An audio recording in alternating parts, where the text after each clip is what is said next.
Les armes de la victoire est ce qui forme l'armure complète de Dieu. Éphésiens 6. Prenez le casque du salut. Pourquoi un casque? Pour protéger la tête. Le principal point d'attaque contre l'enfant de Dieu uni au Seigneur en esprit est la tête. Naturellement, je parle ici pour ceux qui sont identifiés avec Christ. C'est la première condition. Ceux qui sont à Christ ont crucifié la chair avec ses passions et ses convoitises. Galates 5:4. Nous ne parlons pas ici de ce domaine-là, mais de la guerre spirituelle dans les lieux célestes. Ici, le point vulnérable pour l'attaque est la tête. Cette partie de l'armure que vous devez donc prendre continuellement est le casque qui doit vous couvrir la tête. Qu'est-ce? Le casque du salut. Le salut de votre tête, aussi bien que le salut de votre cœur. Psaume 148. Votre tête est-elle sauvée? Est-elle sauvée de votre propre manière de penser, de vos propres projets, de vos propres volontés?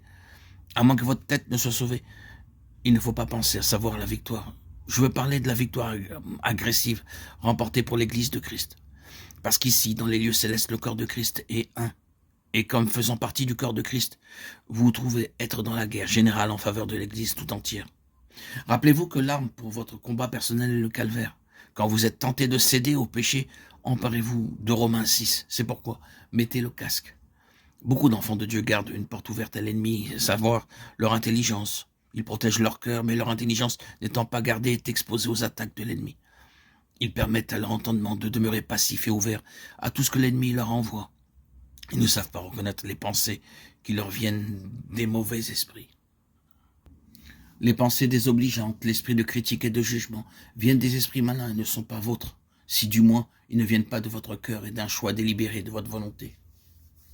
Les choses mauvaises qui entrent dans vos pensées ne sont pas vôtres, si vous reconnaissez leur origine et que vous leur en refusiez l'entrée. Gardez-vous d'une intelligence passive.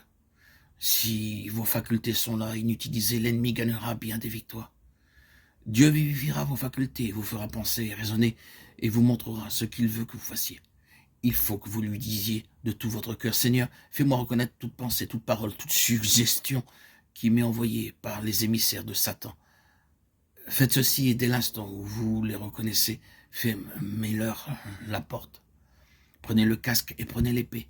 Quand l'intelligence est protégée par le casque, alors vous pouvez vous servir de l'épée, de l'esprit, pour vous frayer un chemin à travers l'oppression de l'air.